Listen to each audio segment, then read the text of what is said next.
I'm doing good. I was just going to delete all the rest. Back to Booze Goals. Never mind. It's great to see you again. This time I'm in person with you here in New York. Love it. It's nice to be up here. It's not even that cold, which is great for me. We're also inside, though. We are inside. But and my heat But also, works. It's not that cold outside. And listeners, we weren't sure how the heating situation was going to be when we were driving up. Yeah. But it wasn't too bad. And I appreciate that. Your house knew I was coming. Exactly. Yeah. So this is going to be a few episodes we're going to be recording in a row this week over New Year's. Woo! Woohoo! So right now, as of recording, we're still in 2024. Who knows what has happened? Indeed. I'm not looking forward to the next month of living in America, but it'll be what it is. But do you know what I'm looking forward to? What are you looking forward to? Talking about this musical. I am also looking forward to that. But before we get to that, we have to give our listeners a little learning. Have to do a little learning for our listeners. When you said we're gonna have to do a little learning, and then you we're going to continue to talk, I thought you were gonna say a word different from learning, but no, you just said the same thing twice. I don't know why you would think I was creative enough to come up with a different word, Campbell. Yeah, we would try to come up with limericks on the spot in the car today. And Campbell found out that is not a skill that I have. I crushed mine. You did. It was actually pretty impressive. Continue. Yeah. So, before we talk about our musical for today, listeners, it is time for our regular segment, Bye Bye Bombay. Oh, that's good. That's taking good. a shot of some Bombay That's gin. one of the better ones you've had. Wow, thank you. Okay, rude. Our musical term for the day is, swing time. Ooh. Also known as swing feel, or a swung rhythm, or swung notes. And this refers to a technique that involves alternately lengthening and shortening the first and second consecutive notes in the two-part sort of divisions of a beat. So what that means is if you have a rhythm that is 2/8 notes in a quarter note, bum bum bum bum bum bum, then you could switch that up and do a bum ba bum bum ba bum, and that gives you a little bit more of a swing feel to it. So it's most commonly associated with jazz, but it is used in other genres and other musical styles, which we may or may not see come up today in our musical of choice, which is... She gestured to me. Bye Bye Birdie. Well, see, I tried to give you a vocal cue and you didn't seem to take that. No, I just wanted to call you out. Bye Bye Birdie. We're talking about specifically the 1963 film version.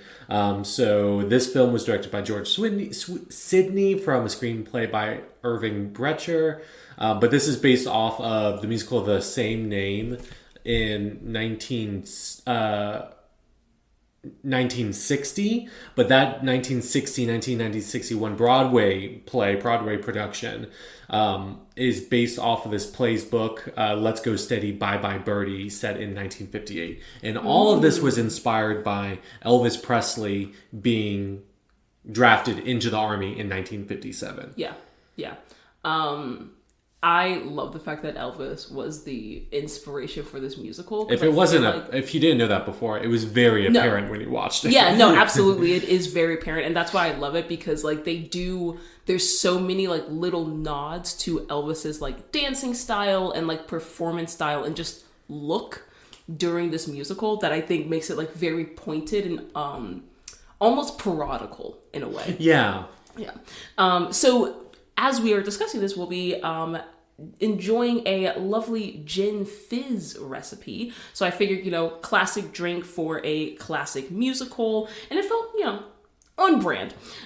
So this gin fizz, pretty standard, but we are going to be adding aquafaba in place of egg white. So gin, lemon juice, a simple syrup. I have soda water written down, but I don't think you put soda water in a gin fizz. I think you put soda water in a Tom Collins.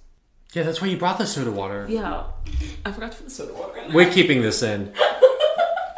She was so confident before. Yeah, it's a gin. What's fizzing in our drinks currently?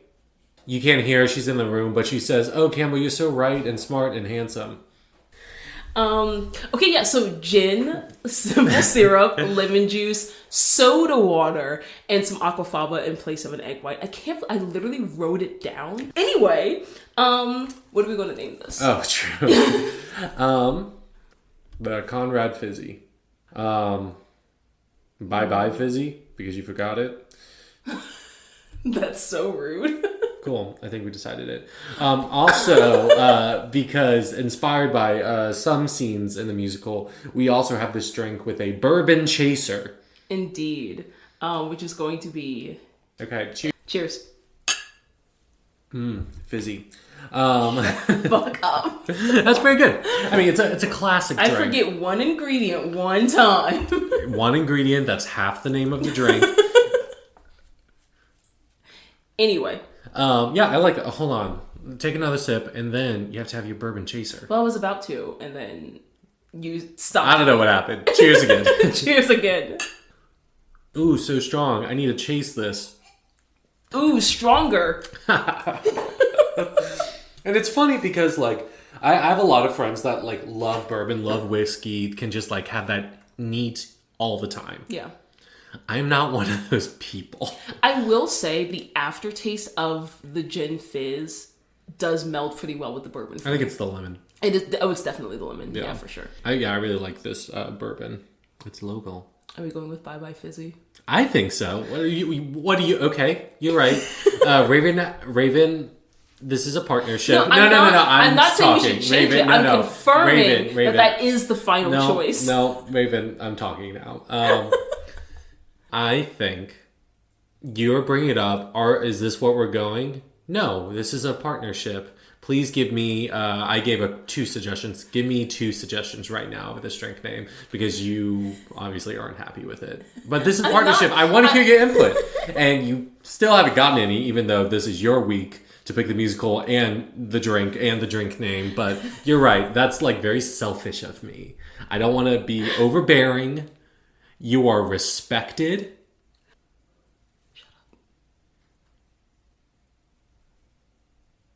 Put on a happy fizz. That's a good one. I do like that. Put on a happy fizz. Okay. And one more. The Gin McAfee, because gin kind of rhymes with Kim. I like that. The Gin McAfee. I didn't like that. I like One Last Fizz. One Last Fizz. Okay, cheers. Cheers. Exhausting. Anyway, Bye Bye Birdie. Bye Bye Birdie. So we see some news announcement that Conrad Birdie has been drafted into the army. And Conrad Birdie is like, the name is a play on Conrad Twitty. Oh. Yeah, because during the time he was like, a teen pop idol during like this time period. And we get into a song, Bye Bye Birdie, that's sung frantically. Yes. By Kim McAfee, played by Anne Margaret. So good. Just like a symbol in cinema. Yeah. So the actress and singer has been in a lot of different things. So she's also some like musical ones were in the 1992 version of Newsies. She was Meta Larkson. She was also in an episode of the TV show Happy. And in that she sang Put on a Happy Face. I thought that was fun. Oh, that's fun. She's also been in Tommy. And, did great in that musical. But it's really fun because this is based off of, Elvis and stuff, but she did star in a movie with Elvis, Viva Las Vegas. And later on in her bedroom, you see kind of like her possessions, and one of them is like Fred and Barney from the Flintstones. She was in an episode of the Flintstones, I think just before this, around the same time, and her character's name was Anne Margrock. That's wild. That's name. Flintstones either do like the best rock pun you've ever the heard, worst ones. or it's like your Flintstone name would be Rocksmith, Rockin' Smith, Campbell McRockley. They can't all be winners. No, and they aren't. What do you think of the opening song? I really like this. She when she's singing like in her kind of like vocal styling, she adds a little like sob almost as she's singing Birdie, and it just completes it for me. I love it so much. And this version of the song, you definitely get that like fanatic energy. Yes, like even though she's like it like they truly are using her symbolically, because like even even though she's the only person on the screen, she really exudes like every fangirl. And that's what she was, what Kim was hired to do. Yes. To speak to these teenagers, these young ladies that they need something else to do. They need something else to do. Something productive. They're probably just going to fixate on another man once he goes off to war. But, sometimes it be like that. It happens. So we see the country upset in an uproar. Yes. About we this. see, like, the opening credits come on the screen as we kind of are panning over the city, or panning over, like, a variety of cities, like, across America. And we're seeing women are spreading the news, again, like freaking out, fangirling, and they begin picketing in Washington, D.C., outside the White House, outside the Capitol building. And then a lot's going on. We actually then go into kind of like, what would you call his company? A music production company? They don't produce music. Yeah, because or at least they didn't talk about it. It just said music company. And he's attempting to be a songwriter. Even though I think they called him doctor at some point. He may have his doctorate He has a doctorate in chemistry. Biochemistry. Yes, who apparently quit chemistry after that to become a songwriter. But he hasn't sold any songs. So I think his music company is like, songwriters who just write songs for songwriters. Yes, I'm describing the job of songwriting. Yep. Yes. Yep. But yeah, I think it's one of those where like he doesn't produce the music himself. He just physically composes the song and then sells that potentially to an artist or a music production company. Yeah. So that gentleman, the owner, I guess, President Albert F. Peterson, played by Dick Van Dyke. Who this is our third Dick Van Dyke musical that we've done. The other one's Mary Poppins, Mary Poppins Returns. He's also been in things like Chitty Chitty Bang Bang, the Dick Van Dyke Show. But this is his feature film debut. Oh, that's cool. Yeah. It's a couple of people's debut. I'll talk about that later in Composer's Corner. I also find it cool that the name of the music company is Alme Lu, which is a portmanteau, basically, of his mother's and his father's name, which I just thought was really sweet. I didn't even notice that. Yeah, it took me like halfway through the musical. And so he is a failing, albeit songwriter, because his mom, May, is influencing. She had a previous history in performing. Yes. On the stage. In the theater. Good job. Thank you. And he's really just packing things up because it's like, oh no, I guess we have to call it quits. Yeah. And he's talking, he's like wondering where his assistant is. We find out is also his girlfriend, lover, whatever, Rosie. And someone tells him that he's like, oh, she went over to the Ed Sullivan show. He thinks to get another job. However, she is a ride or die woman. Honestly, her loyalty to him is like kind of impressive. Not good, but impressive. Yeah. So she goes over to the Ed Sullivan show and she basically proposes that they put on like a special episode for Birdie being drafted and like a send-off basically for Conrad Birdie. And so she suggests that he perform a song, One Last Kiss, which she'll have Albert write, and Birdie can then kiss a fan who symbolically will represent all of the fans that he's leaving behind, so that basically like all of these teen girls will tune in, they'll be hyped about it, and like they'll be able to sell the song and it'll, make a lot of money for them. Everyone's on board. Yeah.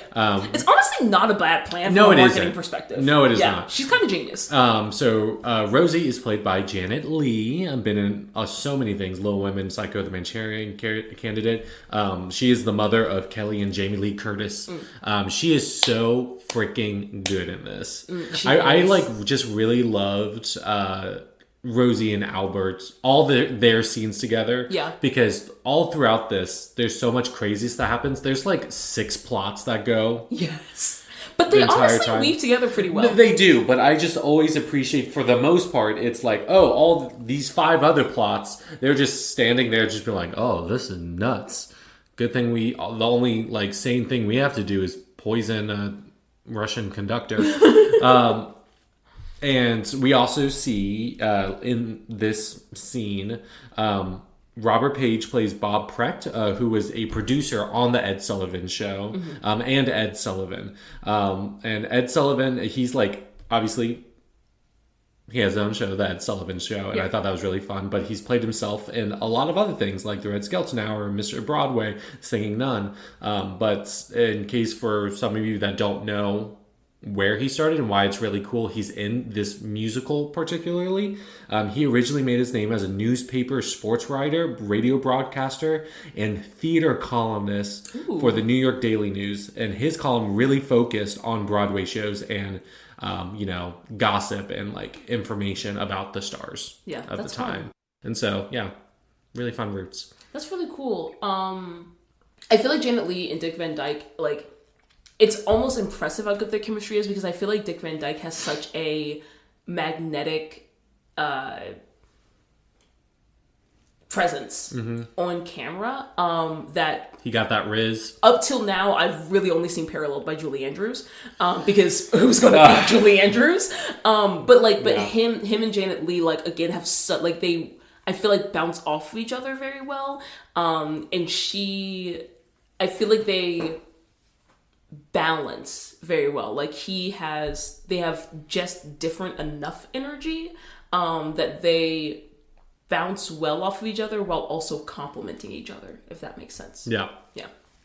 So they buy it. They buy it. She heads back. She was like, they tell her to find like some lucky girl from Ohio. So she picks Kim McAfee's name, not literally out of a hat, but basically. Yeah, in the filing cabinet, I guess that they just have like files and contact information for teenage girls across the land. Teenage girls, not which I'm only mildly kind of speaking about now, and I think we should probably move on from that. And so she finds Kim. Along with pictures, too, because she's like, oh, she's cute. Yep. Maybe, moving on. That's interesting. That needs to be talked about more. But anyway, I think we're not going to be able to unpack that, or any of the times where the main plot of this movie is this adult to kiss a teenage girl on TV. Who is canonically under 18. So we acknowledge it. We're holding space for it, whatever people are saying now. We are moving on and probably won't talk about it again. It was a different time. Whatever.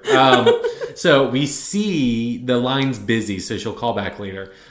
Kim is on the phone with her friend. Which is why the line is busy, and will stay busy for a while. Yeah, on the phone with her friend, Ursula, played by Trudy Ames, who she's been in like different shows like Karen. She was been on the Bing Crosby Show, but I also thought it was fun that she was on an episode of the Dick Van Dyke Show. Oh, that's fun. Yeah, and I think it was after this movie too, so I was just like, oh. Cool crossover. Oh. Yeah. About she just got pinned. Pinned indeed.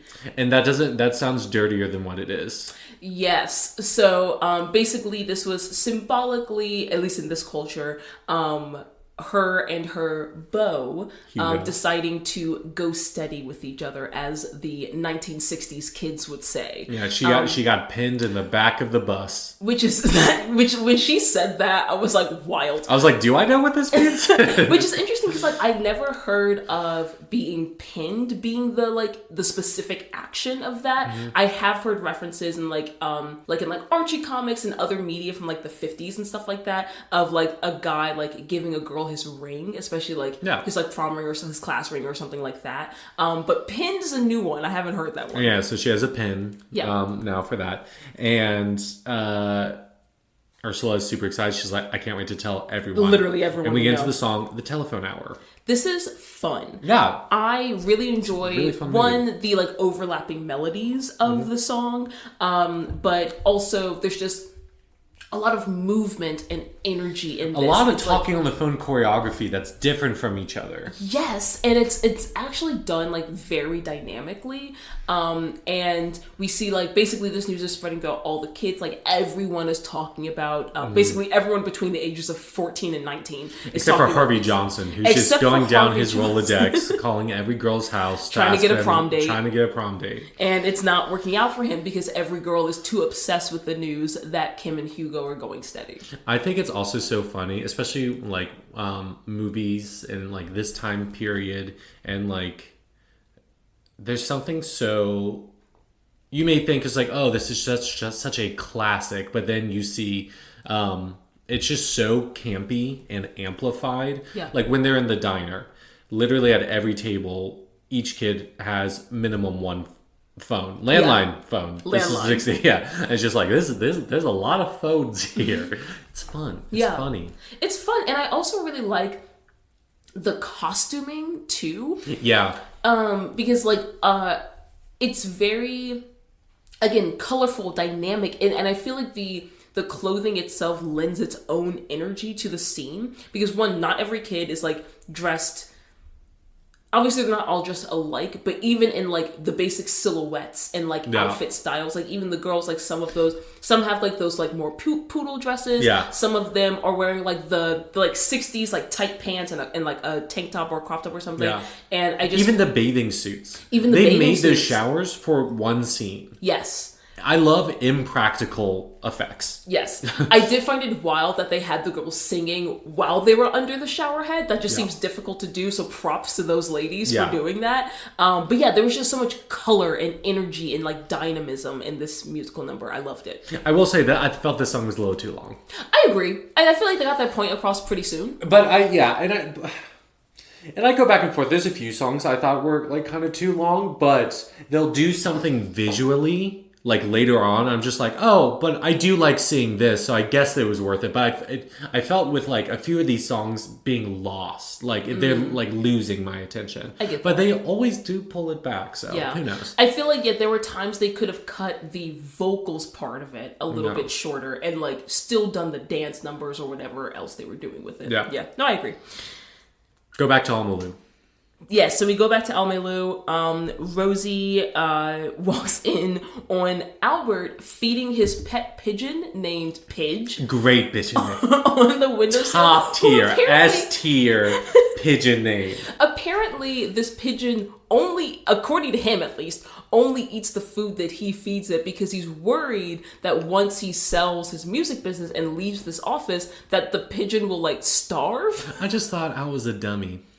But he has a doctorate in chemistry. You know, okay, Raven, we don't have enough time in the world to talk about common sense with people with doctorates. Honestly, fair. Hey, Raven, look at me. Now look directly above my head. She's seeing my doctorate diploma on the wall. I can't do this. We're going to have to move on.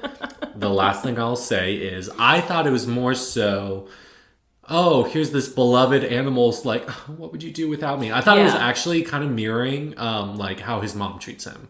Oh, that's interesting. Yeah. That's fair. I think that's a good analysis of that.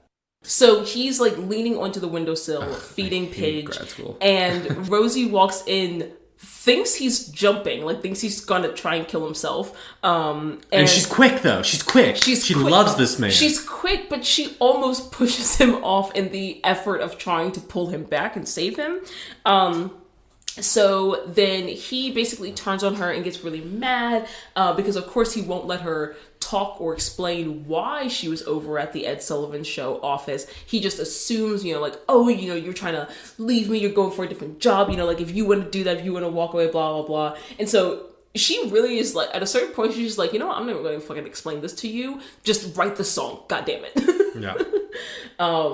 And so, so we also find out that we kind of know that she's been after him for a while, wants to marry him, but is feeling a little frustrated with like how close he is with his mother and how that's impacting things.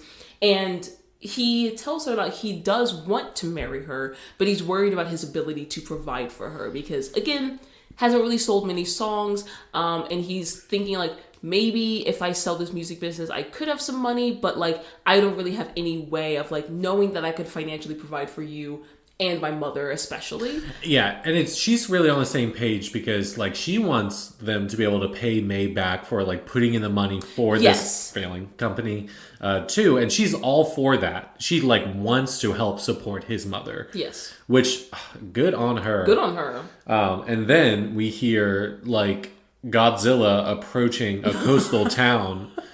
Godzilla's crazy.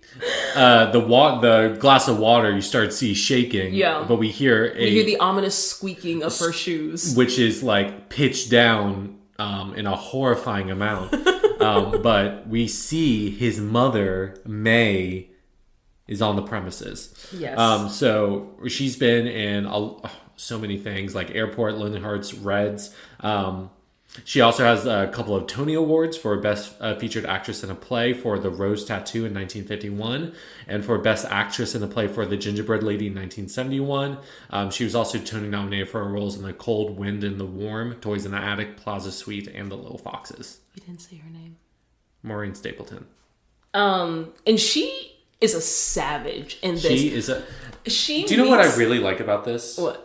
Everyone here is such a star. They're so good. Like, everyone individually is so good. Yes. I love it.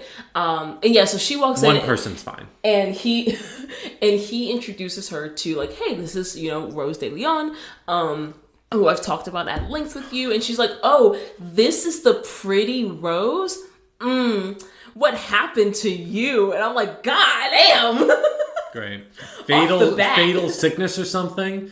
Don't worry, some older man will, come along for this personable matron. Yeah, crazy. Incredible. And so he's like trying to turn the subject to marriage because Rose wants to tell him. No, he's just a baby. He's just a baby, she says to a man with gray hairs. Yeah. Crazy.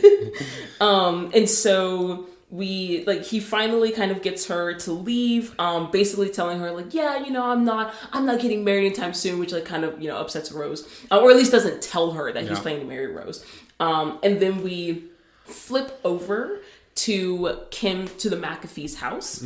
And we see Kim is on the phone with her new beau, Hugo.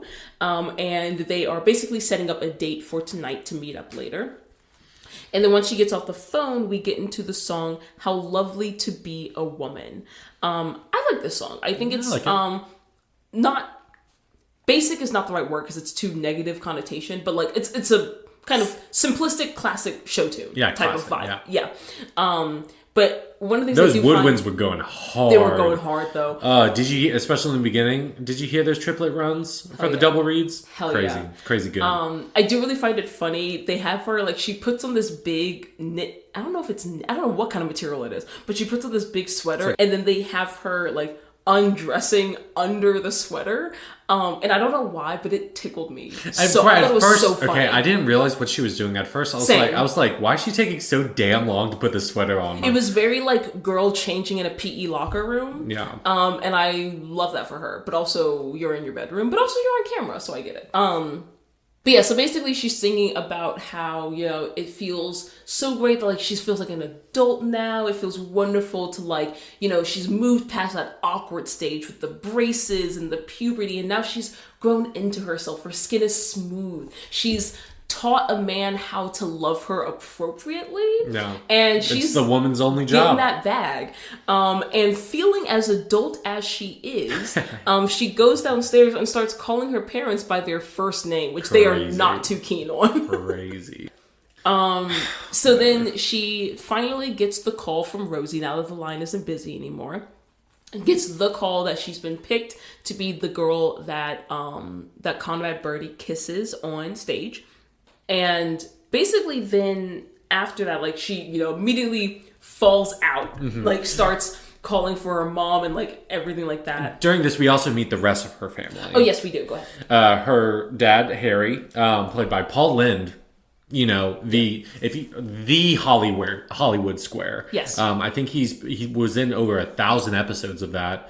He had the Paul Lynde Show. He's also been in things like Bewitched. He was the voice of Templeton in Charlotte's Web. Oh, okay. And then we have Mary played... Doris played by Mary LaRoche. Okay. There's been things like Karen, Gidget, The Twilight Zone.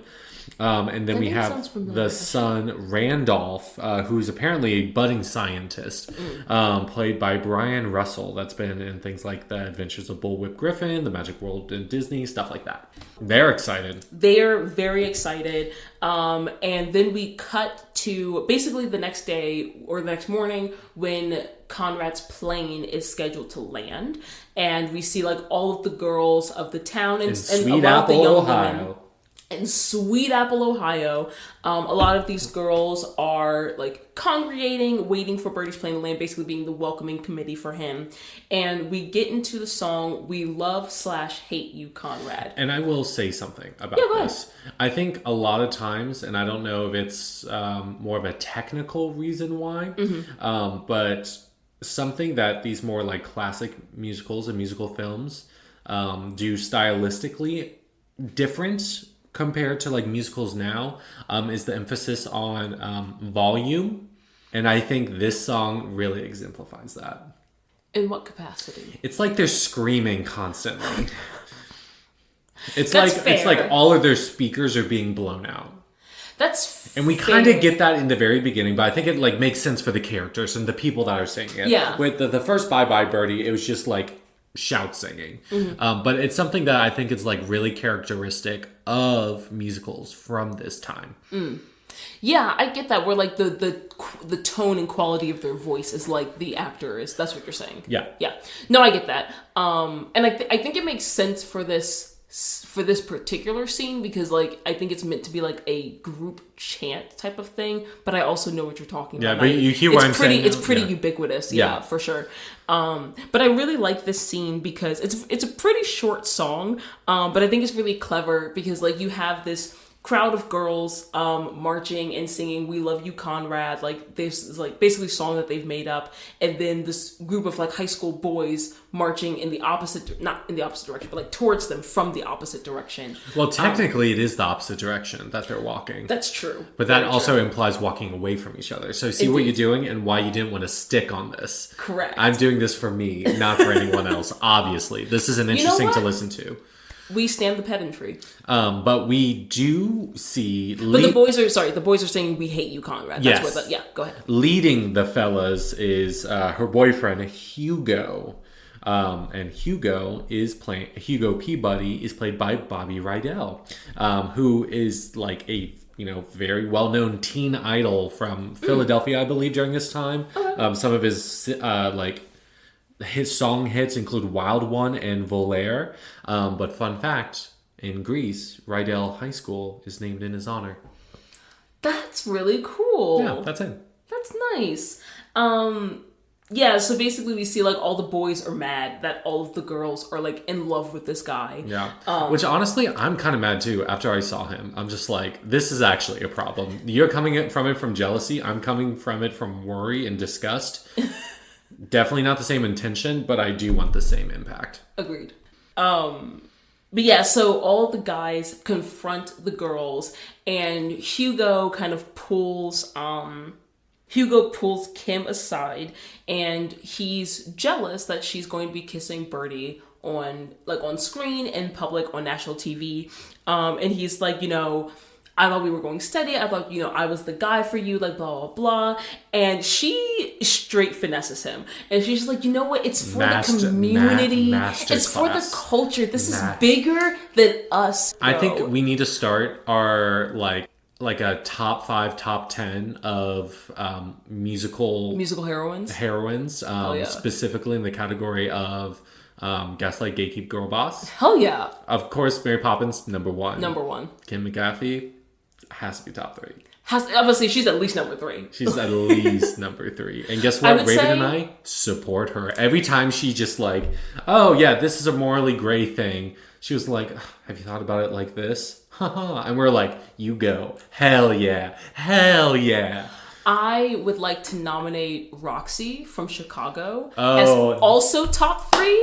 And I think the only What a list. Oh, yes. I think the only difference between which one's number 2 and which was number 3 is like Roxy was bad.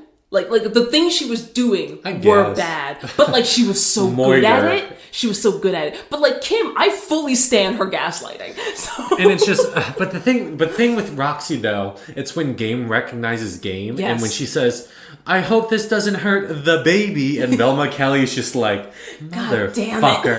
It's like, dang, she got it. She got it. She's got the goods in this. We're gonna watch Chicago later. We gotta do it. Oh my gosh. Oh, man.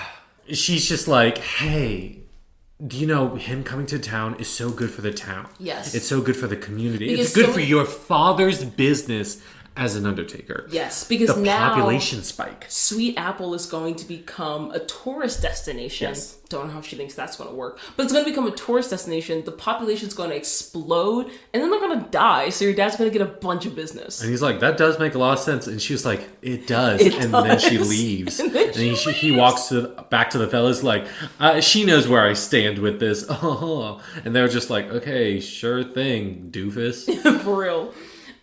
So then all the girls continue marching on to like where Birdie's going to land. And we also briefly meet Mr. Paisley, their English teacher, who I got a lot of issues with Mr. Paisley. immediately starts hitting on Rosie. I know we were going to not talk about this, but he's special. We're going to talk about him. There's a scene later. I'm just like, what's going on with him? Valid. But Mr. Paisley is played by... Where are my notes? Claude Paisley is played by Michael Evans.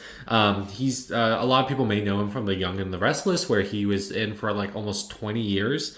But he made his like film debut in 1950, and that was the same year he made his Broadway debut in the comedy Ring Round the Moon.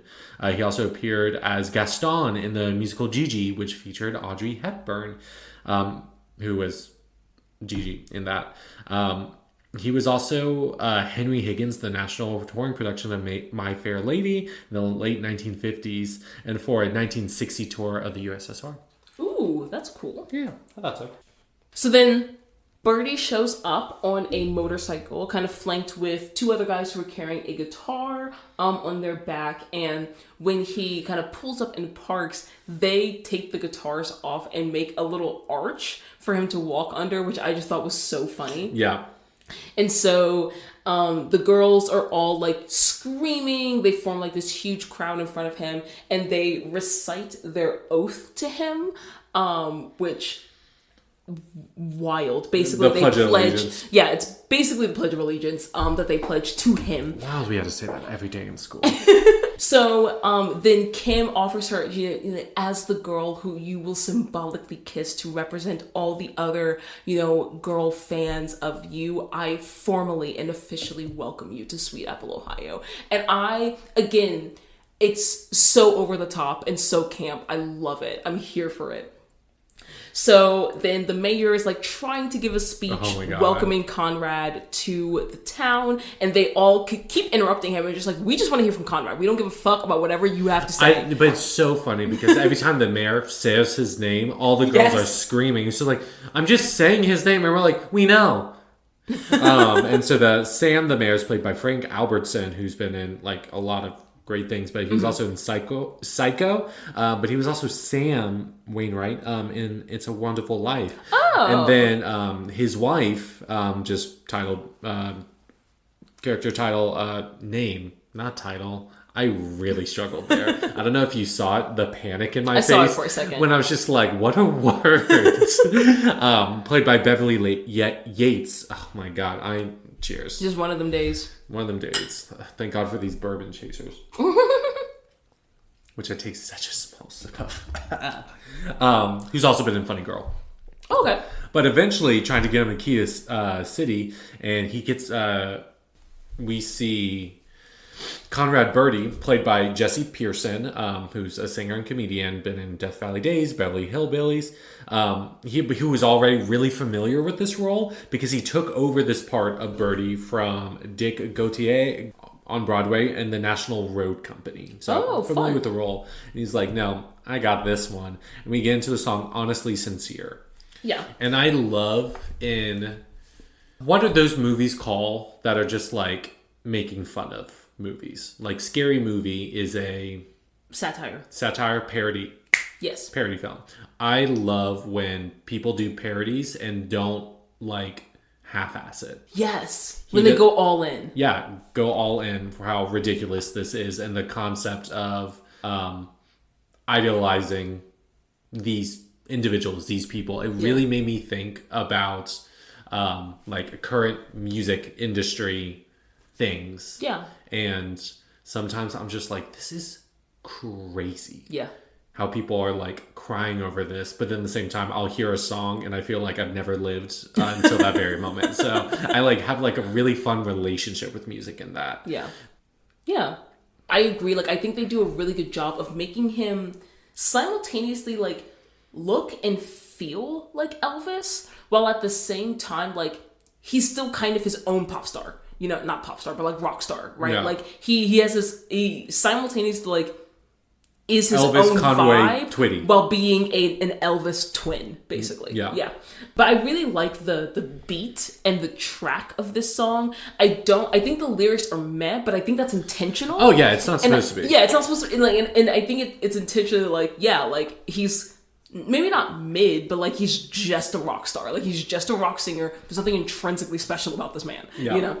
I'm sorry to this man. Sorry to this man. But this is like this is such a great dancing song. The trumpets are going so hard. The mayor's wife keeps on fainting, if that's what we're going to call it. That's what we're going to call it. But like all the women and girls, every time he like looks at them, points at them, anything, they keep immediately swooning and fully fainting into the nearest man's arms. And at the end of the number, they're all just laid out like on everyone's the ground. dead. I loved it. Hilarious. It was so funny. There was the policeman that was just like entangled into a tree. Yes. And I was thinking, because one of the lyrics for this song is it's like around, it's like, and when I say I feel this tree, it means I feel this tree. I like to think that the cop had so much hots for him, he also touched the tree, and then what's a delicate way to say this? Exploded in his pants and collapsed into the tree. I'll accept that analysis. Yeah, I'll accept that. I'll accept that. And he is also given the key to the city. Yes. At the end of the scene. Yeah. So I thought this song was too long again. See, this is another thing. I thought it was too long, but then we like get to like the like sparkles and confetti, and then at the very end, everyone's dead on the ground. I was like, maybe it wouldn't have been as special if I'd like, you know, if it was shorter. Yeah. No, Maybe because the music wasn't good. Maybe because it wasn't a good song. I do think that there was... Yeah, that's what I'm thinking. Like, it wasn't... It was intentionally not a good lyrical song. The music was fire. But it was not a good lyrical song, which I do think makes it feel longer. But I do agree that they probably could have cut, like, 20 seconds in the middle or something like that. Or like a full minute. But yeah, and then in the... Like, everyone's dead, but in the back, it's just Albert and Rosie just chilling. I'm like, good vibing. for them. So then the girls, again, we cut and we see that the girls are all picketing in front of Kim's house, the McAfee's house, because not only Conrad, but also Albert and Rosie, and I assume the two men attending Conrad are all staying in this house. Yeah. And then Rudolph's in the front yard that he built a rocket, and they're like, don't build another bomb again. And the rocket like goes off and then lands directly back. Yeah. And this is where the dad calls Birdie a wiggler, which I just think is so funny because the way he says it. Yeah, like a slur. Like a slur. And he says that he's changed his mind about it all, and he's not going to allow this to go on anymore, which this man is at his wit's end because he has 5 people staying in his house. One of them has parked a motorcycle in his living room. I think it's valid for him to be like... And then we also see the random ass pet tortoise. But at first I was just like, why does this kid have a tortoise, and why is everyone just passing it around like this is a normal thing? I'm here for the tortoise. I love the tortoise. I was like, I was waiting so long. I was like, okay, how is this relevant to anything, and why is no one talking about it? It's just like, oh, like hand you the mail, but instead of the mail, it's a tortoise. Yeah. A live tortoise. Wild. It was crazy. So then, so he's like, you know, I'm calling this off. She's not going to go on the show, like, blah, blah, blah. And so Rosie promises them that they'll get to appear on the Ed Sullivan show as well, to kind of, like, entice them a little bit more to make sure that they stay. And he turns out to be a huge Ed Sullivan fan and is, like, over the moon over this idea. And we get into the song Hymn for a Sunday Evening, which I think is such a clever name for the song. Yeah. And we see the 4 members of the family, the 2 parents, Randolph and Kim, in choir robes in front of basically the same, like, I love how intense Harry indigo is. Blue background that Kim was in front of for Bye Bye Birdie. And I just think this is so fun. It's so random. Yeah.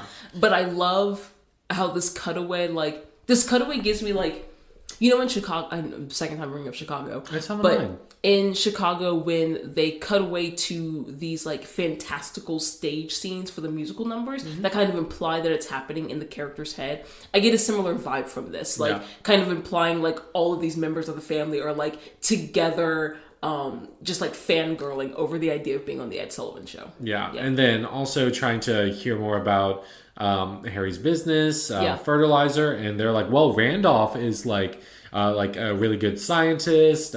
He's like can help with all these things. He has like this drug that can help like with work animals.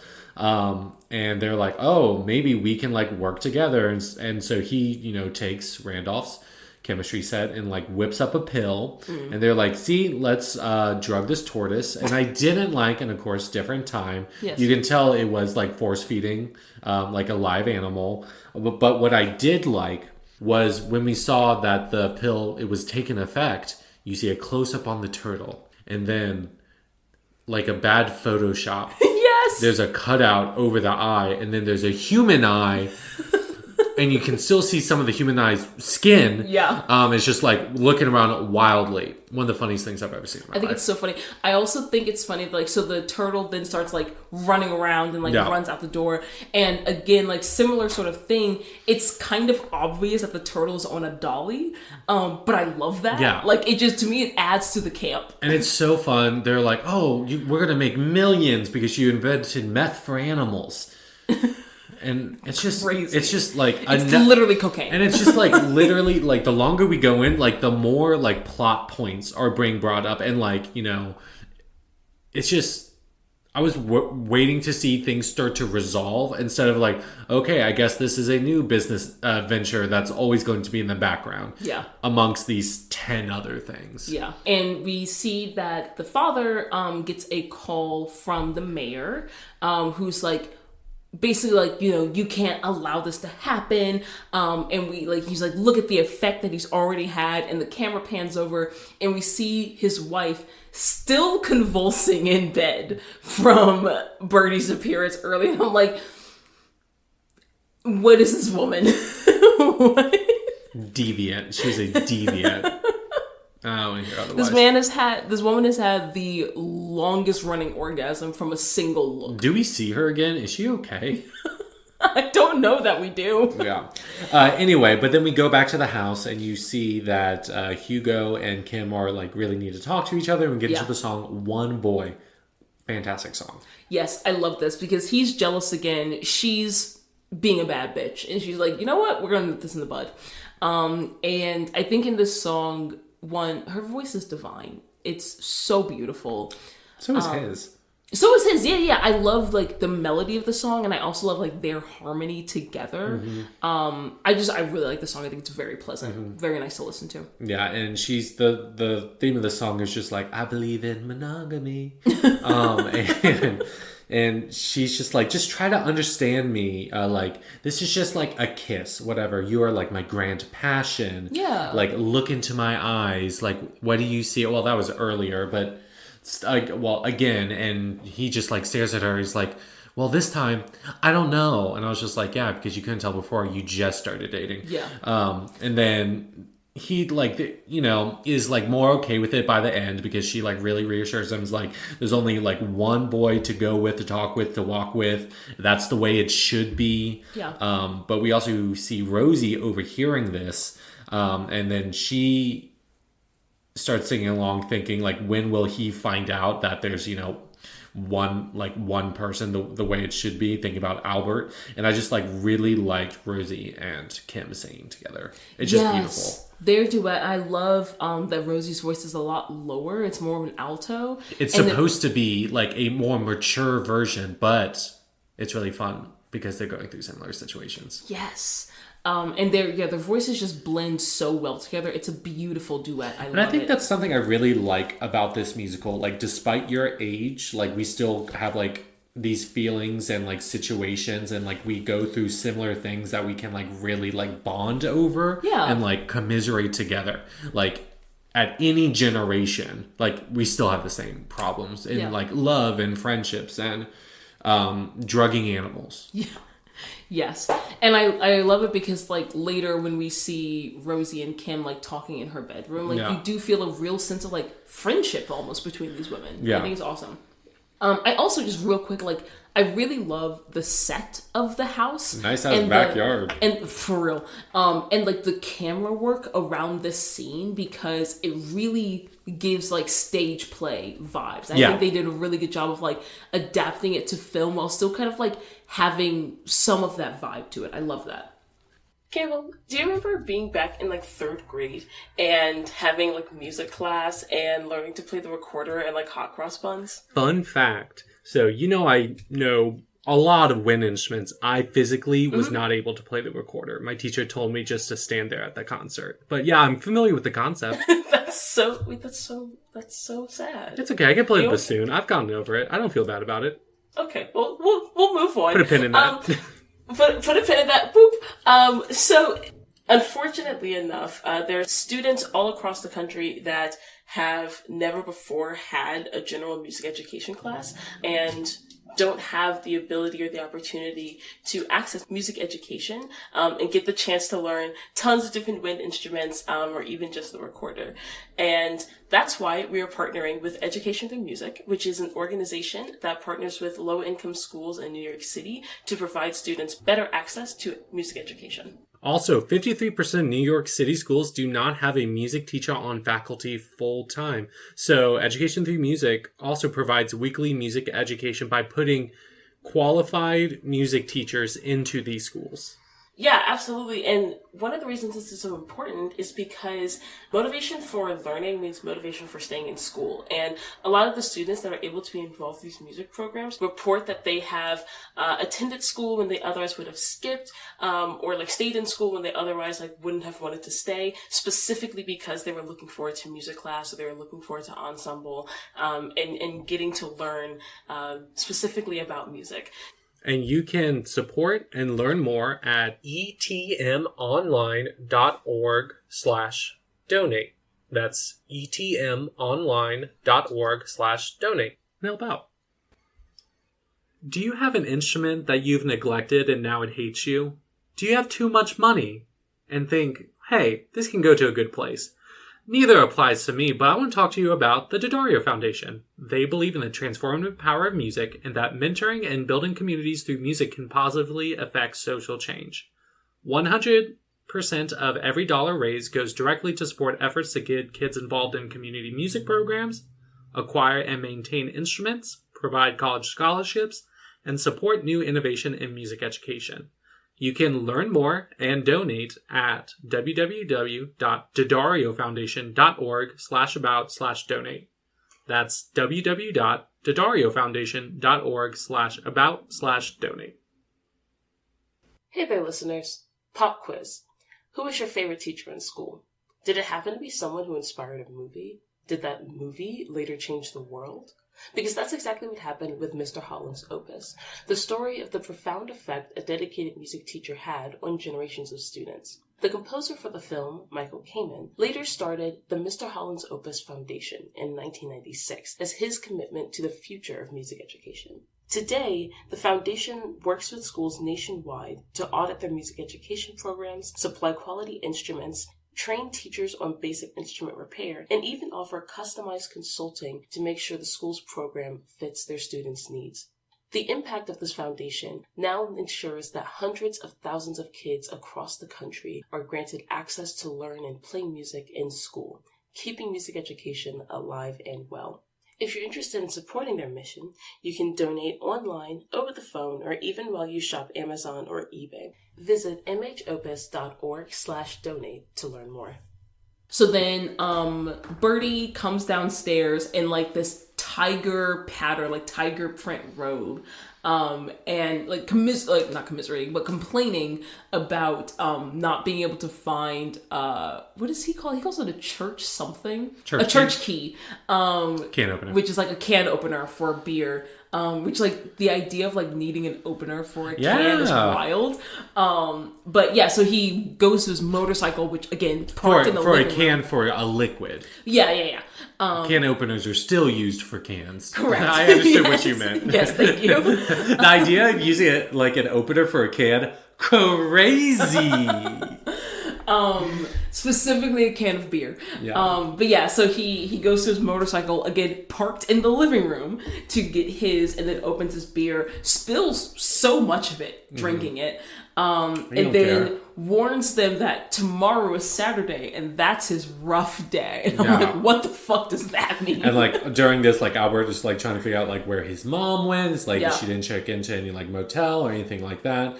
But really is like also told to be like, okay, yeah, forget about that, but like you really should be concerned out there. And we see Rosie outside, like upset, and we get into the song where Albert's trying to cheer her up, put on a happy face, which like I'm sure so many people know this song. I know like a very popular rendition of it by Tony Bennett, but this is where the song comes from. And this is fun.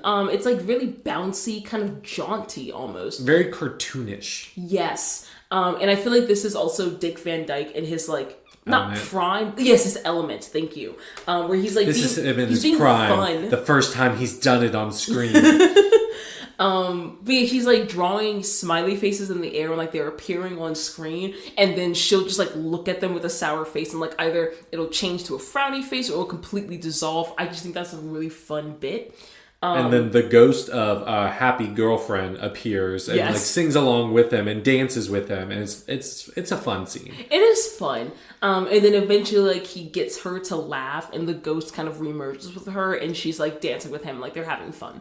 I think this. He does some close hand magic. He does some close up magic. I think this is a really fun scene, and also like really shows us up until now like we know that she's interested in him and he's interested in her, but I feel like this is the first time we see like how they are really compatible and like actually could be a good couple outside of work.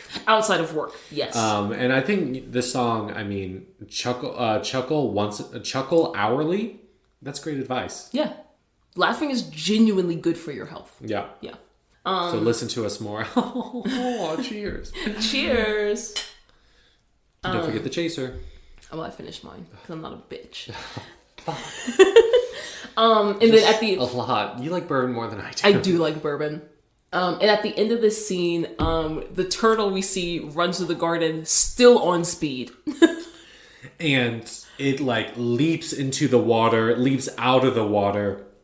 Man, imagine a GoPro on that turtle.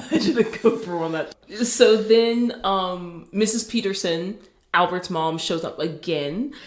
This time to tuck him into bed. And I'm like, man, this man is like 40. She's just there to make sure he's okay. Don't worry. She specifically says she has a condition which she will not tell her son. But her heart is actually a tenth of the size it should be. Crazy. And she's just there to like protect him, and he's like trying to be honest with her.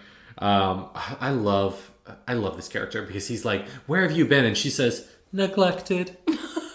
She's iconic. I love bringing that energy to people. Like we have this advent calendar at my house that like we've had since my brother was born, and it's like Santa's like workshop. And there's these like little felt toys that you would like put in for each of the ones. So you start in the workshop, and they're delivered one day for like 24 days. And of course, I was there. I got there like the 18th, and like on the morning of the 19th, I was like, "Oh, I'm gonna go downstairs and like do this." Someone already put it in for the 19th, and I was like, "Oh, interesting," because I know my brother always does the 24th, which is a like a sleigh that we always fight about, and then like we try to take and steal. So my mom hides it every year, so my brother can do it every year. That's so funny. We are 28, 31, and 33. And I like said to Mom, I was like, "Oh yeah, I have a calendar. I guess like I didn't want to do it this morning." She was like, "I didn't know you wanted to." I was like, "It's okay. I appreciate this house. I just I guess my childhood's over. I guess I'm not loved." And so that's the energy I get from her. Very much. No.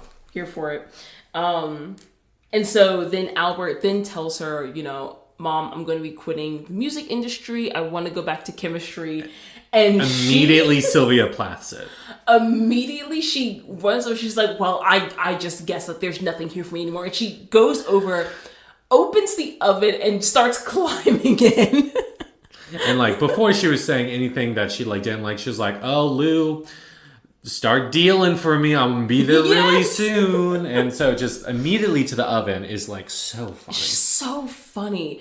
And so he, finally, no. So then Kim comes downstairs with newly bleached hair, which apparently she's been wanting to do for a while, but her parents were forbidding her.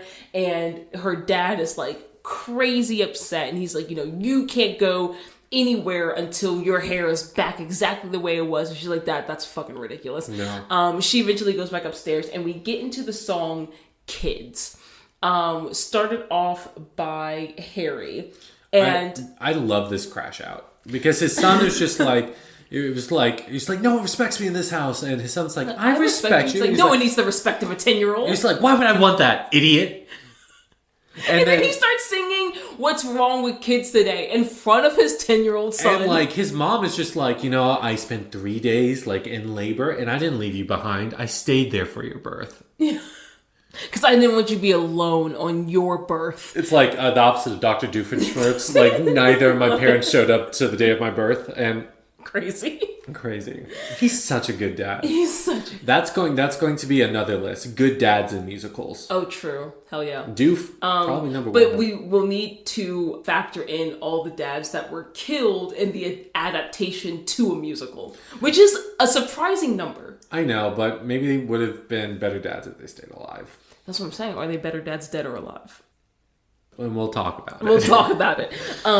So we go through this song. I think the song is fun. There's like a fun little back and forth between Harry and Mrs. Peterson. And again, like the tune, the melody, it's fun, it's bouncy. Albert promises Mrs. Peterson that he'll never leave her, which is kind of in a way also promising like he'll never, go away, never get married, like da. And so this upsets Rosie, who is nearby and overhearing this. And so after the song ends, she calls Mr. Paisley in front of him. And it's just like, oh, you remember when you asked me out on a date? I'll take you up on that offer. I'll be there in 10 minutes. Yeah. And then we go to inside the gymnasium at the school, and they're rehearsing One Last Kiss. Song sucks, but whatever. Yeah. I think the song to me is fine. What I don't like is his I called it stuttering because I don't know the musical term for it. His embellishments. Yeah, his embellishments, his ad-libs. I don't like that. But I think the bass melody of the song and it's supposed to be simple. It's supposed to be like, oh yeah, this is like the best we got. But he's singing it. I think what's funny, it's like, oh, he's a bad songwriter, but it does sound like the rest of Conrad's songs. Yes. So I think that's like what they're trying. That's a point they're trying to say. Agreed. Yes. And so then, the show producer, the producer of the Ed Sullivan show, comes by during the rehearsal, and he comes by to kind of work out the itinerary of what the show's going to be. So he's going through okay, Dad, you'll have 20 seconds on stage or whatever, and then we'll go into this. And so while they're going through this and kind of figuring all this out, Mrs. Peterson, of course, shows up again, and this time sits directly in between Mr. and Mrs. McAfee. Can you move her seat? Which I just thought was hilarious. It's so another funny. Nod to her cock blocking. Yeah, it's so funny. It's so natural. It comes so naturally to her. And so then, Birdie is kind of running through, yeah, this is what I'll do. I'll do this. I'll play the song, and then I'll kiss her. And then he kisses Kim. She falls out, fully faints, and Hugo gets mad again and then threatens to take his pin back from Kim. So she gets mad and just rips it off. Just rips it off and hands it to him. Which is honestly, you go, girl. And so then the producer tells them, oh, we have the Russian ballet, which is also coming on the show, and they're going to take up the amount of time that we had for the song. So instead of being able to give you 4 minutes, we're only going to be able to give you 30 seconds, which is not going to be enough time. So we got to cut the song. Yeah. So everyone's upset, and Conrad is just oh, I'm really tense, so I got to go party and stuff. And May is just oh, you can go for a drive for me. And he says, I hope I never get that tense. Yeah. Dang. But we get into some kind of diner, bar, or whatever. I called it a soda fountain. Yeah, I think that's fair. That they're partying at, and we get into the song "A Lot of Livin' to Do." Yes. Where, I like this song. Yeah, I do too. Conrad's just like, there's not going to be, it's the opposite of One Boy. There's not one thing for me. I got to like do it all while I'm hanging out with these high schoolers. But Kim then goes in, it's like, you know what? I'm leaving childhood behind. Those older men, I'm going to go find them. And it's just like, flaunting her singledom in front of Hugo. And so Hugo does the same. Yeah. So this song is also done with like a swing rhythm. Oh, cheers. And so so basically like Birdie is singing about like womanizing.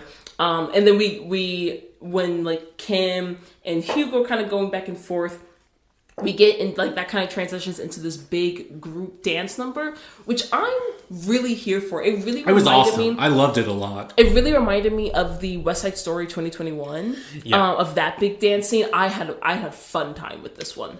Well, they do rumba. Indeed.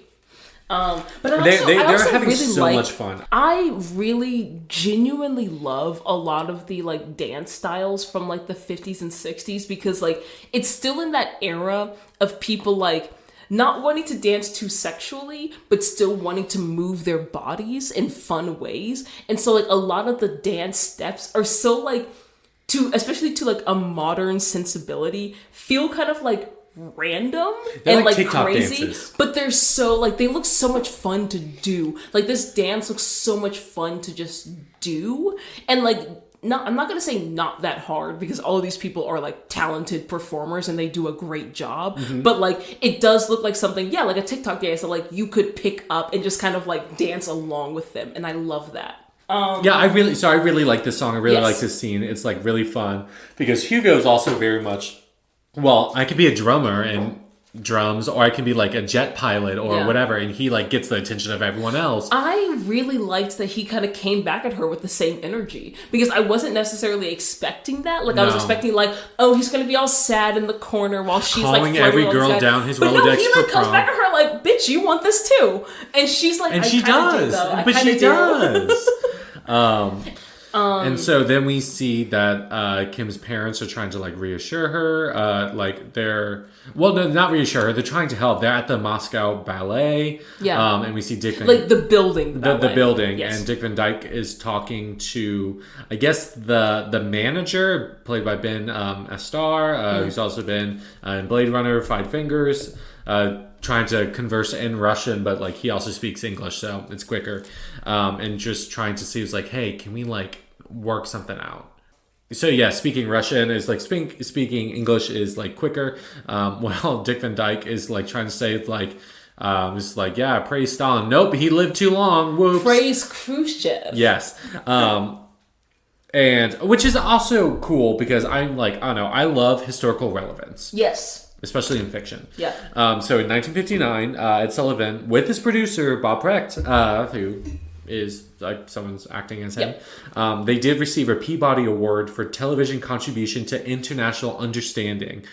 And that was because he, with his invitation to Moscow program of September 27th, 1959, that was timed to coincide with Khrushchev's visit to America. And before that, with the Spoleto Festival of July 1959.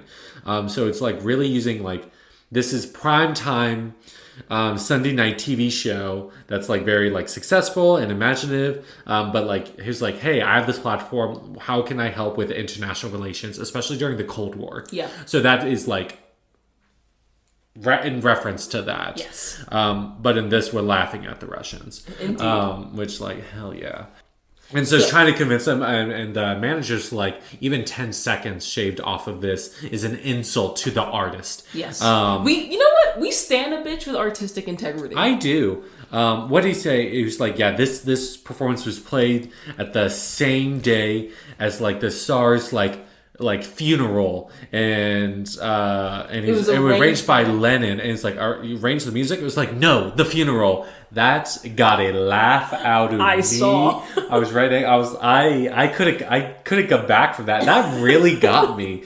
Like to the extent, like kind of like how many of the jokes in like Pirates of Penzance, I just wasn't expecting to get like hit like that. Yeah. So no, it is one of those like a line, like one of those little quips that comes out of nowhere, and you're just like, So he says no, storms out, and then we switch to Kim's bedroom at the McAfee's house. Yes. And we see her and Rosie are kind of bemoaning their lost love. So Rosie's a little bit regretting, like, kind of so rashly calling Mr. Paisley and being like, oh, you know, like, I still really like Albert, like, da-da-da. And Kim is like, she was mad at Hugo for being jealous, but, like, we saw this at the soda shop, but, like, she does still really have feelings for you. Like, there's a reason she's jealous. Yeah, there's a reason she wanted to go steady with him, and, like, she does really like him, and she's sad that, you know, they're no longer together. And I love this, like, moment between the two of them. Yeah. I feel like it's such a grounding character moment, and, like, they're genuinely, like, they feel like friends, you know, despite their age. Yeah, it's despite that, but they're, like, still like two women that can just, like, talk to each other. Yeah. And, like, be seen from one another. But, like, with this, because Rosie was just like, yeah, it's not who I, like, thought. He just, like, you know, wants to move to New York. He'd, like, use me, basically. Yeah. So then Rosie's, like, getting dressed. She puts on this really fun... Like, she, like, literally... Sorry, I have to... No, go ahead. She's like, of all men, the last person I would expect is Mr. Paisley. What a weird thing to say. What has he said to you? What a weird thing to say. What vibe, what kind of relationship do you have with this man? Yeah, with your English teacher. Yeah. But yeah, now we go, because now Rosie's like, you know what, I'm going to go to Maud's Cafe, and they're like... Yeah, she puts on this really fun, like, yellow dress with, like, fringe on it. You would look really good in it. Because I know how you love to shimmy. Too. And I really love yellow on me. I think yellow looks so good on me. Yeah, it does. Thank you. And so then Rosie, like, she's kind of getting done up a little bit, and she says, you know, I'm going out to Maud's Cafe. And Kim's just like... That place is crazy. Yeah. Don't do anything rash. Which she is advice that she does not heed. No. And so Hugo, we cut to, like, the exterior of Maud's Cafe, and we see that Hugo is, like, kind of begging the cafe owner, Maud, for liquor to help quell his woes over his lost love. We also see that Kim's parents are driving Albert there. Yes. Because he also needs to quell his woes. Indeed. And so Albert finds him, like, after he's been, like, begged. And the cafe owner, like, Maud is like, no, you're a child. I'm not giving you alcohol. And so then Albert finds him, and he kind of, you know... Sends him off, you know. And then he goes inside and finds none other than Mrs. Peterson, on a mother. date with Maud himself. Maud, played by Milton Frome, also things in, like, The Nutty Professor and Batman the movie, like the Adam West one. And it's very much, it's so funny when characters so shamelessly project. And it's like, oh, maybe I have a man in my life. I don't care what you do now. Yeah. I want to date my son. Oh, wait, someone age appropriate and, like, not incestuous. I don't care what you do. You can die. I don't give a fuck. Yeah. Tell your dad hello. That's so funny. But we see that Rosie is ask the bartender. Yes. For a double scotch, gin on the side, and a bourbon chaser. A triple chaser. Crazy. Yeah. Girl trying to get fucked up. Cheers. And so, like, she, like, downs it, and she goes down to, like, you know, just the downstairs men's club meeting with, like, the Fez hats and, like, you know, it's the Shriners meeting. Yeah, I think. Type that, and we get into Shriners ballet where she's just, like, trying to, like, hoe herself out. Yes, and for some reason it's like Egyptian music playing during the scene, which I don't understand. I don't mind it, but I don't understand it. Yeah, I don't know either. And, like, while this is happening, Albert, like, falls down the stairs and just, like, concussed. Yes. He, like, can't get back up. Like, it's concerning. And then, like, we see her, like, dragging each of the, like, I guess executive council member, like, under the table, and I'm just like, what is happening? But then the men get too into it, too wild, and then she gets kind of scared. Yeah, because it's just like, why? This was a bad idea. Yes, because it's a room full of men and you're one woman. Mm-hmm. And that, like, truly terrifies me to my core. Yeah, it made me so uncomfortable. And then, like... But it's a fun ballet. Albert's, like, starts getting, like, trampled. She, like, really needs help. They're, like, flinging her around. Yeah. And then he like catches her, and they run and they chase after her, and then we get to the next day. Yeah. But the ballet, like her dancing is like really fun. Yes. And I like do appreciate musical numbers that don't have songs. Yeah, I love a ballet in a musical. Like this is now the at least fourth one that we've done. Just this season, I think. An American in Paris. Singing in the Rain counts. Singing in the Rain, but West Side Story. Sarah Bareilles, Waitress, yes, the contraction ballet, which I also really love. Yeah, really I love a ballet scene in a musical because to me, like ballet is such an intrinsic part of like musical performance that like it just makes sense to me to have a ballet in a musical. Yeah. And I love the different ways that they are done, and this one to me is so fun because I think like just looking at this, the average person might not call it a ballet, but it is that technically. Yeah. And I love that. I love that stretching of the definition of a ballet. Yeah. Or not the definition, but like the expectations of what a ballet can be. Yeah, and the leverage of a ballet in different contexts. Yes. So yeah, this is really fun. They're flinging her around. They toss her to him. He carries her out. And the next morning, we see them scandalous in their pajamas together.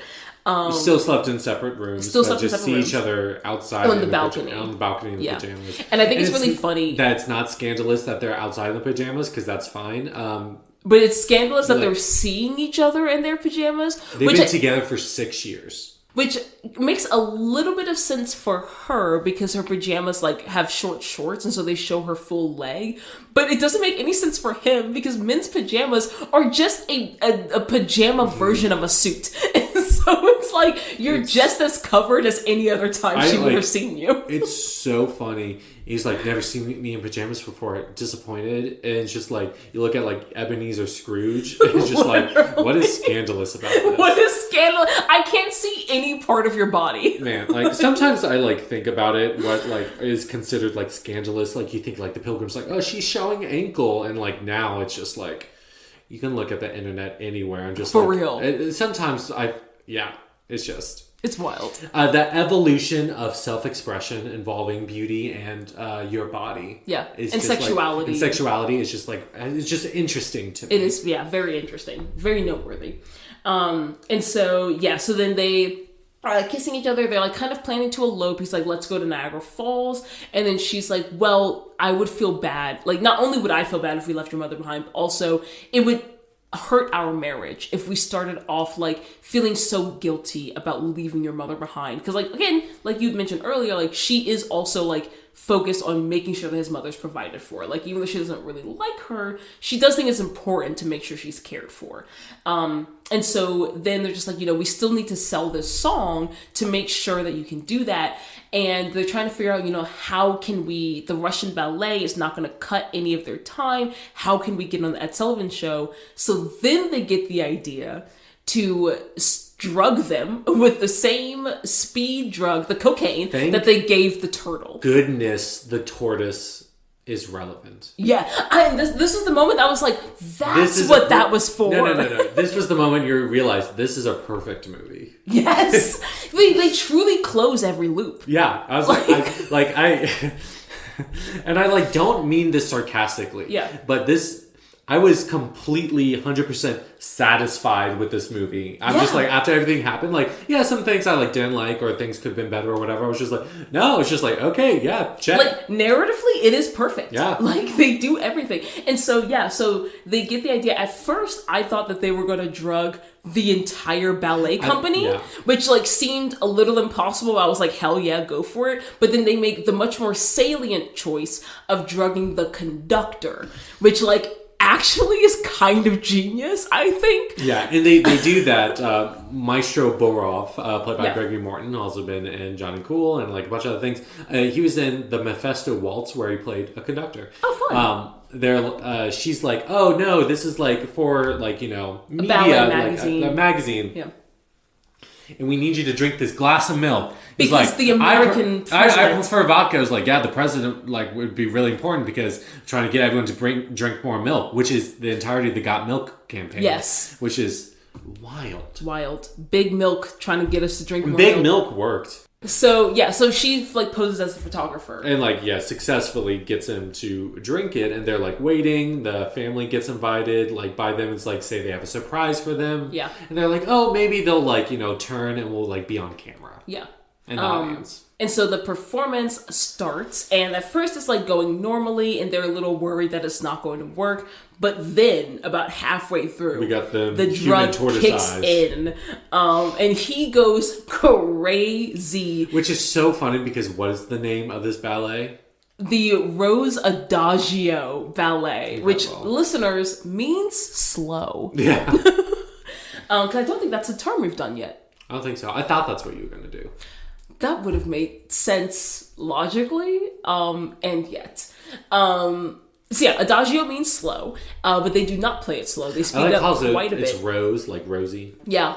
And so I think it's also really funny because we see in a similar true professional artists with the dancers and the orchestra. Yes, but in a similar vibe to like the turtle or the tortoise obviously being on a dolly, it's a little obvious that they like sped up the film, but I think that adds to the camp. Like it makes it funnier because like they're losing clothes, they're like out of breath, they have to take a second, and like, all of the dancers are so mad at the conductor, and they keep like flipping him off, what's the word? Inconspicuously, or like the one ballerina, she like spins off stage, and like as she's taking a breath, she like sticks out her tongue at him. I think it's so funny. Yeah. And so they finally finish, and like the producer's like, we gotta. Yeah, and Ed Sullivan's like, we need to do something else. So they're like, you guys are back on. The song's happening again, and they're ready to do the One Last Kiss song. And Kim starts her speech. Her dad keeps on coming in to talk, and I was like, they should just like cut that, shoot him. Yeah, shoot him. And so then we get into One Last Kiss, and you can tell she doesn't want to. She doesn't want to do it. She looks really nervous. She keeps backing away from him. She looks very uncomfortable. And then eventually Hugo jumps on stage as he's like trying to kiss her and punches him. And I love this because I love when a show tells you early on what's supposed to happen in a scene, and then by the time you get to that scene, it goes nothing like that. It feels like a heist movie where they lay out the plan, and then when they're doing it, some of it goes wrong. Yeah. Like I love it. And so it all goes crazy, and then we just cut to after the show. Yeah. And so then we see Albert is like finally telling his mom, I'm marrying Rosie, we're like going to Niagara Falls, I love this woman, blah, blah, and blah. she's just like, oh great, about time. Yeah, and she tells him like, how would you feel about, Maude comes in, and he's like, how would you feel about me becoming your new stepfather? And he's like, yeah, sure, fuck it. And he's like, great, because we already married. Yeah.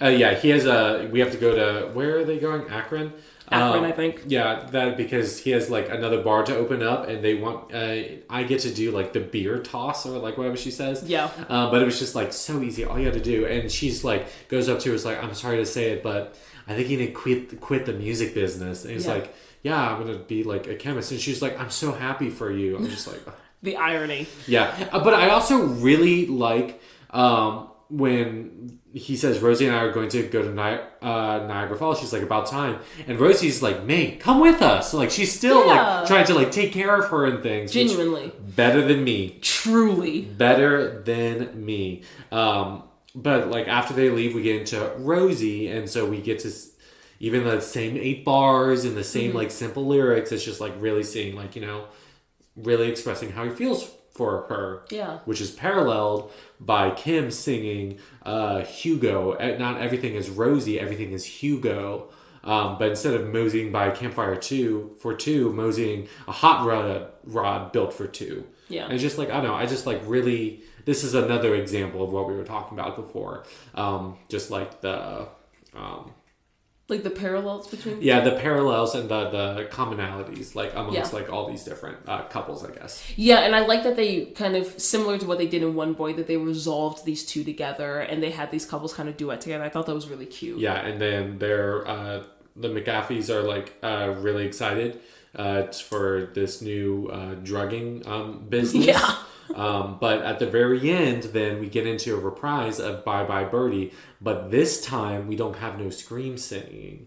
It's like, okay, bye, Conrad. It's like so much more. The army's got you now. Yes. I'll try to forget you somehow. It's just like so much more like sarcastic. Yeah. And she is more self-assured and just like been there, done that. Yeah. And I like that a lot. Yeah. And that is the end of the movie, Fiend. And so getting into our discussion question. Oh, yeah, we do that. So I think it's, again, like kind of you were pointing out earlier, how this film does a really good job of sort of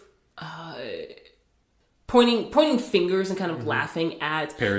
Parodying how people get so hyped into like celebrity culture and like will say things like, oh, I love this celebrity, or like be very so parasocial, hardcore fan. Yeah. Like for someone like they truly don't even know. Yeah. And yet oftentimes we can be guilty of that ourselves. Like I find myself often being guilty of saying, I love X celebrity, a person I've truly never met in my life and don't know anything about besides their artistic work, right? Yeah.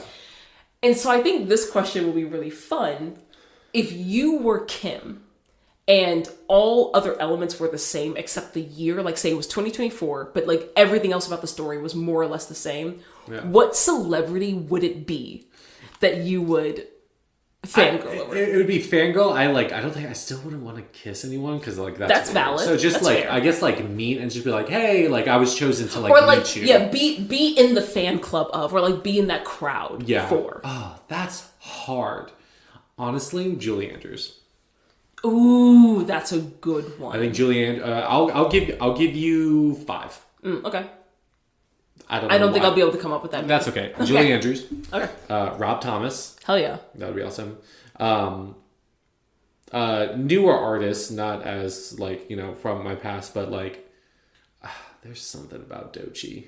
Doechii is on my list for sure. Doechii for sure. Doreen Ketchens. Honestly, Queen Latifah. Oh, hell yeah. Hell yeah. I'll give you 3.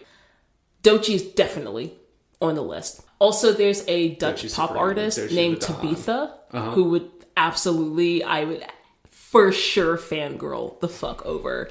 I mean, I've already said her name. Angela Bassett. Would it be Matt Damon? Did you say Matt Damon? Yeah. Fuck you. No. Why? He's the voice of Spirit. Oh my god. Fuck you. Stallion of the Cimarron. It would be Angela Bassett.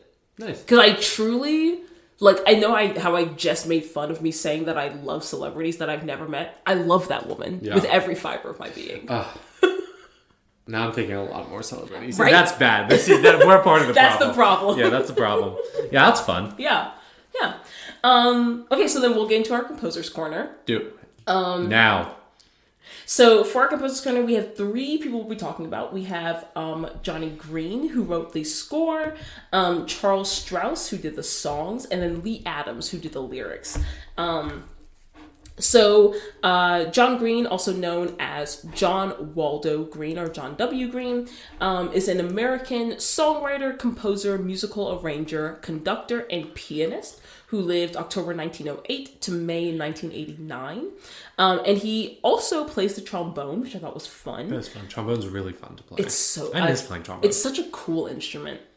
So he grew up in New York City, was accepted to Harvard at 15, and went between 15 and 16. That's also crazy to because I believe there's someone else who like graduated high school at 15. That's crazy. I think was it Janet Leigh? Rosie? Yeah, skipped several grades, finished high school when she was 15. Janet Leigh did. That's crazy. That's such a cool coincidence. So he went to Harvard at 15, and during, like, between semesters, was hired by Guy Lombardo to, like, create dance arrangements for their band. And then after he graduated, his father, like, pushed him to take a job as a stockbroker. So he started that at first, but then realized that he hated it, and then left to pursue a career in music, and very glad that he did. He's written several songs which have now become, or have since become, jazz standards. So we've talked about this before, about, like, songs that, like, if you were, like, in a jazz band, if you were a jazz musician, if you were studying jazz music, these are songs that you just kind of have to know. So, like, that's including Out of Nowhere and Body and Soul. Oh, wow. Yeah. Body and Soul, Amy Winehouse, Tony Bennett. I think it was, like, her last recorded duet. I think I've heard that. We were talking about overtones last night. That's the song I always think about. Nice. With overtones. That's good. So he's worked on, mostly as a conductor, but in some other capacities as well. He's worked on An American in Paris, West Side Story, Rodgers and Hammerstein's Cinderella, also Oliver, amid, like, many other works as well. So he's won 5 Oscars and also been inducted into the Songwriters Hall of Fame. Very well deserved. We also have Charles Strauss, born June 1928, still alive, 96 years old. An American composer and lyricist. We discussed him on Annie, so I'm only going to say a couple of things and then move on. But he did work on a sequel to this movie with Lee Adams that's titled Bring Back Birdie. And he's also won 3 Tonys, one of which was for Bye Bye Birdie. Yeah. So then Lee Adams was born August 1924, also still alive, 100 years old. He's an American lyricist, frequently collaborated with Strauss. They started working together in 1949, originally just working on, like, summertime reviews, but then they started drafting musicals together, and Bye Bye Birdie was actually their first Broadway musical together. So this was kind of their musical debut, and then this film was Dick Van Dyke's film debut, which I thought was really fun. Yeah, it was fun. And so Adams did win a Tony for this musical. In addition, he's also worked on All American, Applause, Golden Boy, It's a Bird, It's a Plane, It's Superman. And then he also wrote, with Strauss, the intro theme for All in the Family. Oh, that is fun. Yeah. So he's also worked as a magazine editor, famously just had a love for words his entire life, which, like, low-key, I relate to. Couldn't be me. And he was also inducted into the Songwriters Hall of Fame. So, fun. It is fun. Yeah. But now, Raven and I are going to play some music. Indeed. And what are we going to play, Campbell? We're going to be playing One Boy, and we're both going to be playing piano for it, because that's the arrangement I found. Hell yeah. Be right back. Burb.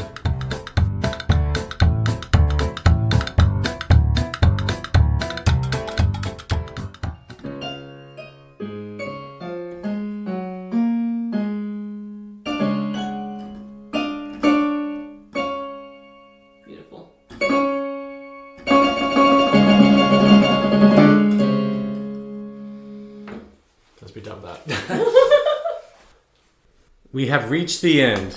Indeed, we have. And Campbell, how would you rate this musical? 9 out of 10. You? I think I'd also give it a 9 out of 10. It's really good. It's just good. Yeah, I wish some of the songs were, like, slightly better, but I had fun with all of them. But, like, I feel like sometimes, like, that's the point with, like, the songs it's I for didn't them to be a like, little bad. Yeah. Yeah. And, not like, a little bad, but just, like, simplistic and just, like, it's very characteristic of the setting they were going for. Yeah, like, I feel like in Honestly Sincere, the lyrics, again, bad, maybe not the word, but, like, bad on purpose. Yeah. Cool. Listeners, if you would like to share this episode with any of your other friends who love Bye Bye Birdie as a musical because it's such a fun time. It's really fun. Then you can tell them to find us on Spotify or Pandora or iHeartRadio or Apple Podcast or any number of other places that anyone can enjoy podcasts.